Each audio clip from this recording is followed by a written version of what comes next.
Bienvenidos al Semanario de la Llave. Soy Jorge Garcés, director de este espacio virtual, y a continuación un nuevo formato que espero que les guste. Estoy buscándole la comba al palo, estoy tratando de encontrar un nicho, de darle una salida para que más gente pueda hacer parte de la llave, hacer llavería con nosotros y seguirnos. Y estoy en esa búsqueda, así que ojalá les guste este nuevo formato que será un semanario internacional. Lo mismo trataré de hacer unas reflexiones con alguna que otra excepción de vez en cuando, pero más que todo enfocándome en los temas internacionales, en las coyunturas internacionales, en la geopolítica, y bueno, y tratar de esa manera de diferenciarnos un poco, porque la verdad en temas de análisis político doméstico la competencia es brutal. Yo estoy solo aquí frente a ustedes y no puedo contra el mundo. Entonces aquí estoy en este esfuerzo por tratar de salir adelante y hacer un trabajo digno y muy respetuoso con ustedes, un trabajo serio, por lo menos tratando de hacer lo mejor que humanamente puedo hacer. Así que, no siendo más, los invito a que vayamos con los titulares y conozcan este nuevo enfoque, esta nueva dirección que toma el Semanario Internacional de la Llave. Vayamos. Titulares de la semana.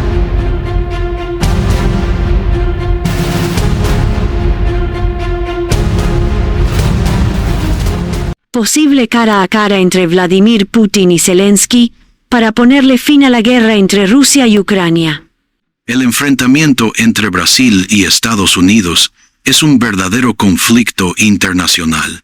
Las principales cadenas hoteleras se despiden de Cuba y agravan la situación de la isla. Bienvenidos a La Llave, un espacio virtual donde se piensa y se actúa globalmente. Zelensky quiere hablar de tú a tú con Vladimir Putin. Así es. Desde Moscú se respira cierto optimismo de que Vladimir Putin y Zelensky conversen para ponerle fin a la guerra entre Rusia y Ucrania. El presidente de Ucrania, Volodymyr Zelensky, hizo llegar a su homólogo ruso, Vladimir Putin, una carta abierta. Entre líneas persuasivas y un prólogo de historia, Zelensky propuso un encuentro cara a cara con Putin, un alto el fuego y negociaciones mediadas por Europa y Estados Unidos. En Ucrania no queremos una guerra permanente. Sabemos muy bien que la vida sin guerra es infinitamente mejor y queremos lograrlo. Estoy convencido de que la mayoría de los rusos también responderían positivamente a esto, y usted lo sabe. Muchos no creían que Ucrania pudiera resistir tanto tiempo. Usted no lo creía, y quienes lo aconsejaban tampoco. Fue un error. Rápidamente el presidente ruso dio una respuesta igual de inédita. Quiero repetirlo una vez más.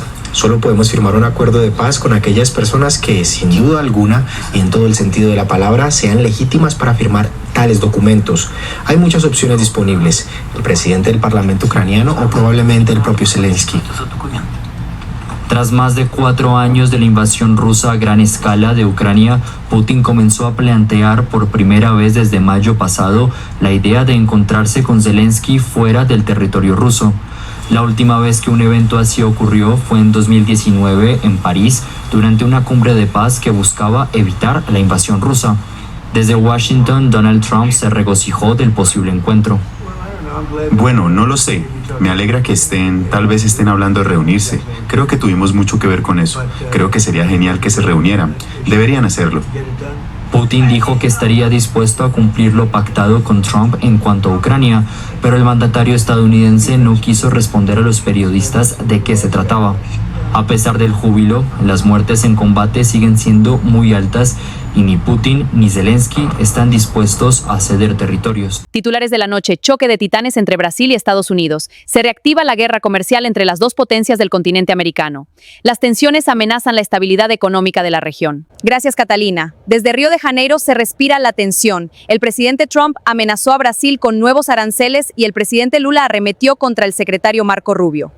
El enfrentamiento entre Brasil y Estados Unidos ha adquirido una característica de verdadero conflicto internacional de envergadura. El presidente Donald Trump acaba de imponer, como vos lo señalabas en este momento, un arancel especial al gobierno brasileño para las exportaciones brasileñas al mercado norteamericano, aduciendo que esto es como consecuencia de la política sistemática de persecución política que lleva adelante el gobierno del presidente Lula respecto al expresidente Jair Bolsonaro. El punto más importante a tomar en cuenta es que no solo hay estas declaraciones, esta sanción impuesta por los Estados Unidos del 50% en términos de aranceles al gobierno brasileño, sino que además hay una declaración de la embajada norteamericana en Brasilia, que al mediodía de hoy dio una declaración expresa donde señala que no solo respalda y ratifica los términos de la denuncia del presidente Donald Trump, sino que le consta que el gobierno del presidente Lula lleva adelante una persecución política contra Jair Bolsonaro y sus partidarios. En definitiva, Lidia, acá lo que ha estallado no es solo una confrontación, sino que es una crisis internacional de extraordinaria envergadura entre los dos mayores países del hemisferio americano, Estados Unidos al sur, al norte, y Brasil al sur. Y Brasil es la octava economía del mundo. En definitiva, acá lo que está ocurriendo es sin duda el acontecimiento internacional más relevante del sistema mundial en este momento. Y por último, Lidia, me gustaría señalar algo que para los argentinos esto tiene una especial importancia, porque el enfrentamiento entre Brasil y Estados Unidos afecta de manera directa a la Argentina, en el sentido de que Estados Unidos es el principal aliado estratégico de la Argentina en el momento actual en el mundo. Y por lo tanto, y al mismo tiempo Brasil es el principal aliado que tiene la Argentina en América del Sur. En definitiva, esto que está ocurriendo entre Brasil y Estados Unidos afecta de manera directa a la Argentina como nación y como Estado. Nuevo golpe al turismo de Cuba. La isla se queda sin sus hoteles más famosos. Tal cual como lo dices, desde el Hotel Nacional les informo que la situación es cada vez peor y Cuba también se está quedando sin vuelos internacionales. Cuba enfrenta un duro golpe a su industria turística, crucial para la isla. El turismo es una de las bases principales en este país. Se han ido las empresas, todo. Viene una crisis total. La decisión de varias cadenas hoteleras internacionales de suspender sus operaciones en la isla amenaza el ya colapsado sector turístico, uno de los pilares desde hace décadas de la economía cubana. Se han retirado parcialmente las españolas Meliá e Iberoestar, que mantendrán solo una parte de sus hoteles operando. La canadiense Blue Diamond y el grupo asiático Archipiélago International sí cerraron el total de sus operaciones, incluyendo algunos de los hoteles más lujosos de La Habana. Las multinacionales no dieron una razón específica, pero la decisión llega tras una orden ejecutiva de Estados Unidos. Washington sancionará a personas y compañías que se relacionen con la empresa estatal cubana Gaesa, una corporación multimillonaria que pertenece a las Fuerzas Armadas Revolucionarias de Cuba y que gestiona gran parte de los negocios en la isla, incluyendo el sector hotelero. ¿Qué supone para Cuba el cese de operaciones de estas multinacionales? Te lo contamos en este video. En el modelo comunista cubano, los hoteles son en su mayoría propiedad de empresas del Estado, pero suelen ser administrados por operadores extranjeros mediante un contrato con el gobierno. También existen empresas mixtas entre el Estado y compañías extranjeras para explotar instalaciones turísticas. Las cadenas extranjeras aportan la marca, la promoción internacional, los estándares de calidad, entre otros factores, pero quizás lo más importante es que aportan turistas, la mayoría de España, el resto de Europa y Canadá. Las cadenas hoteleras que recientemente anunciaron el fin de sus operaciones administraban establecimientos vinculados a una empresa estatal llamada Gaviota, que a su vez está bajo el control de un conglomerado operado por los militares que se llama Gaesa. Y aquí hacemos un paréntesis. Gaesa es una corporación militar con una estructura sumamente opaca. Aunque es estatal, no rinde cuentas a los organismos públicos de Cuba, no publica sus estados de cuenta y tampoco aparece en el presupuesto de la nación. Aún así está fuertemente implicada en la economía de sectores como el turismo, el comercio, las telecomunicaciones, la banca, las remesas y la construcción. Y fue a esta corporación a la que Estados Unidos apuntó tras su orden ejecutiva del pasado 1 de mayo, cuando advirtió de sanciones contra personas o empresas que negocien con el gobierno. Las empresas hoteleras atribuyen a múltiples factores su retirada de la isla, desde sus preocupaciones legales hasta el deterioro de las condiciones operativas y la crisis energética que vive la isla. No mencionan exclusivamente la amenaza de sanciones. Su salida tampoco significa que los hoteles que administraban vayan a cerrar automáticamente, porque podrían, en teoría, seguir siendo operados por empresas estatales cubanas. La cuestión que plantea no es quién administrará los establecimientos, sino quién será capaz de llenarlos de turistas. Tengamos en cuenta que el sector turístico de la isla sufre una debacle y no ha logrado regresar a los niveles previos a la pandemia de 2020, cuando llegaban al país entre 4 y 5 millones de visitantes por año. El presidente Trump le confirmó a los medios que le gritó loco por teléfono al primer ministro de Israel, Benjamín Netanyahu. En efecto, fue una llamada telefónica muy tensa, porque las acciones militares de Israel en el sur de Beirut complican las conversaciones de Estados Unidos con Irán. En una llamada, Trump evitó ayer que Israel cumpliera su amenaza de bombardear el sur de Beirut, preocupado principalmente de no descarrilar más unas negociaciones con Irán que penden de un hilo. Pero esa llamada ha traído cola a Netanyahu con un baño de reproches tanto de su amigo el mandatario estadounidense como del arco político israelí. Según el medio Axios, que se basa en 3 fuentes, Trump habló furioso y gritó a Netanyahu y en ese tono le dijo que estaba completamente loco, que todo el mundo le odia y odia a Israel por su actuar y que además de no ser por su mediación, él estaría en la cárcel. Recordemos que Trump está presionando al presidente de Israel, Isaac Herzog, para que conceda a Netanyahu un indulto extraordinario por 3 delitos en los que está imputado.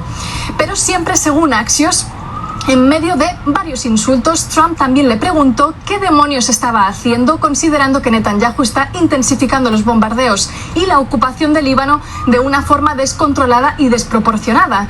Esto, sin embargo, es solo un toque por el anuncio de atacar Beirut. Estados Unidos sigue apoyando férreamente a Israel y Netanyahu mantiene los ataques y la ocupación israelí del sur del Líbano. Solo que en Israel sus ministros ultranacionalistas y ultraortodoxos y la oposición le han acusado de estar a las órdenes de Trump, de no ser un primer ministro fuerte y de incluso convertir a Israel en un estado protectorado.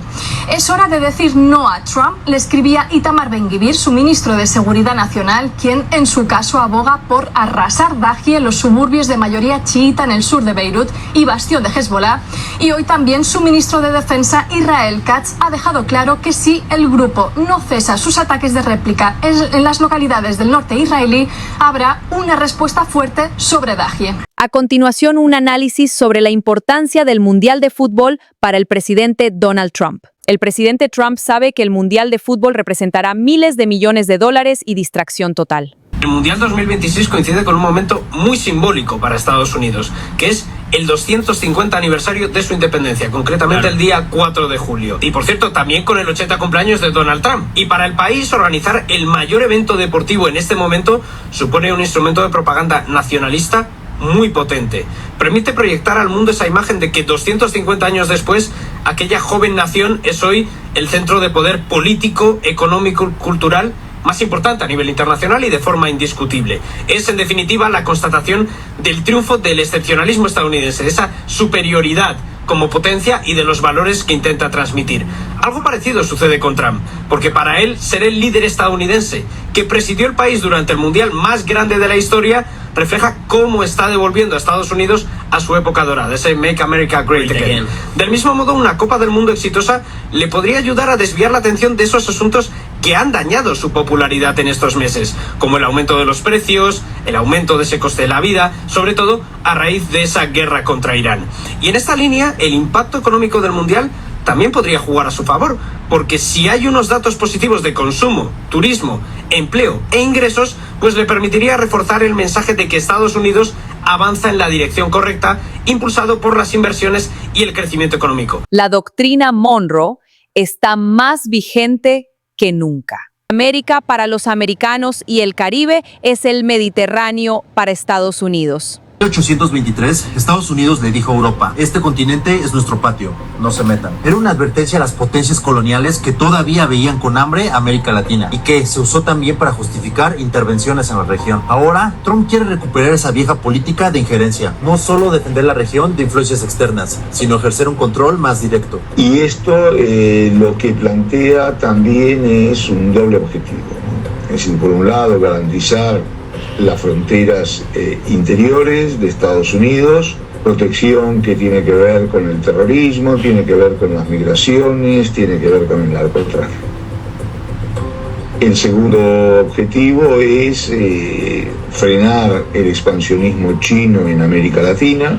En noviembre de 2025, la Casa Blanca publicó su nueva estrategia de seguridad nacional. América Latina deja de ser simplemente el vecindario del sur. Ahora es una zona de seguridad. El documento tiene 4 prioridades: frenar la migración masiva, combatir narcoterroristas, proteger recursos estratégicos y gestionar el balance del poder regional. Que todas estas potencias que están en busca de México y en general Latinoamérica están viendo todo este potencial que tiene Latinoamérica, porque en realidad estamos llenos de recursos que el mismo país no sabe aprovecharlos. La vocación pasó de querer defender al continente a dominar todo el hemisferio occidental. Seguridad contra migrantes, contra cárteles y sobre todo contra la presencia de China y Rusia. Taiwán se encuentra en máxima alerta. Hay buques de guerra y aviones militares chinos en las cercanías de la isla. Es puro ajedrez político.